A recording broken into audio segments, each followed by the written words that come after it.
భారతదేశం పట్ల కానీ భారతదేశ రాజ్యాంగం పట్ల కానీ ఎటువంటి గౌరవ మర్యాదలు లేనటువంటి కాంగ్రెస్ పార్టీ, దానిలో ఉన్నటువంటి ప్రముఖ నాయకుడైనటువంటి రాహుల్ గాంధీ కానివ్వండి, అదేవిధంగా సస్పెన్షన్ కాబడినటువంటి మమతా బెనర్జీ పార్టీకి సంబంధించినటువంటి కళ్యాణ్ బెనర్జీ గారు కానివ్వండి, ఇవాళ ఈ దేశంలో కల్లా అత్యున్నతమైనటువంటి స్థానాల్లో రెండో స్థానంలో ఉన్నటువంటి ఉపరాష్ట్రపతి స్థానాన్ని అవమానపరుస్తూ జగదీష్ ధన్కర్ గారిని వ్యక్తిగతమైనటువంటి దూషణలు చేస్తూ వారి యొక్క ప్రవర్తనని అనుకరిస్తూ అత్యంత జుగుప్సాకరంగా ప్రజలందరూ కూడా నవ్వుకునే విధంగా వారు ప్రవర్తించినటువంటి తీరు సాక్షాత్ అక్కడ మహాత్మా గాంధీ విగ్రహం ఎక్కడైతే ఉందో పార్లమెంట్లో అటువంటి చోట నిలబడి వారు చేసినటువంటి ప్రవర్తన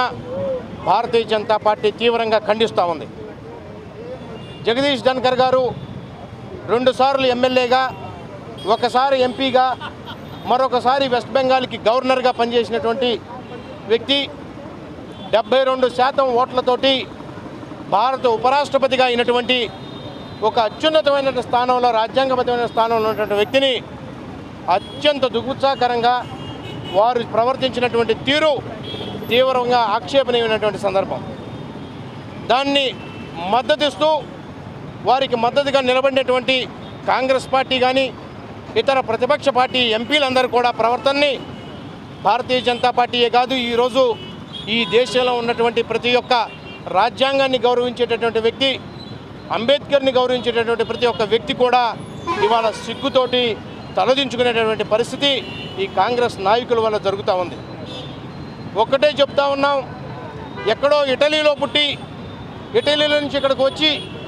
ఈ దేశంలో ఉన్నటువంటి సార్వభౌమత్వాన్ని కానివ్వండి, ఈ దేశ రాజ్యాంగాన్ని కానీ అవమానించేటటువంటి ఆలోచనలు కలిగినటువంటి ఈ కాంగ్రెస్ పార్టీ యొక్క ఆలోచనల్ని ప్రజలందరూ కూడా తిప్పికొట్టి గత 10 సంవత్సరాలుగా ప్రభుత్వానికి దూరంగా పెట్టినప్పటికీ కూడా వీళ్ళ ప్రవర్తనలో కానీ ఆలోచనలో కానీ ఎటువంటి మార్పు రాకుండా అదే విధమైనటువంటి సులకన భావంతో ప్రజల పట్ల కానీ రాజ్యాంగం పట్ల కానీ వారు ప్రవర్తిస్తున్నటువంటి తీరు భారతీయ జనతా పార్టీ ఖండిస్తూ ఉంది. దీనికి నిరసనగా ఇవాళ గుంటూరు నగరంలో కూడా భారతీయ జనతా పార్టీ ఆధ్వర్యంలో భారీ ఎత్తున నిరసన కార్యక్రమం చేయాలని సంకల్పించి దేశవ్యాప్తంగా ప్రజల యొక్క మనోభీష్టాన్ని ఏదైతే ఉందో దానికి అది అనుకరించి ఇవాళ గుంటూరు నగరంలో కూడా చేస్తూ ఉన్నాం.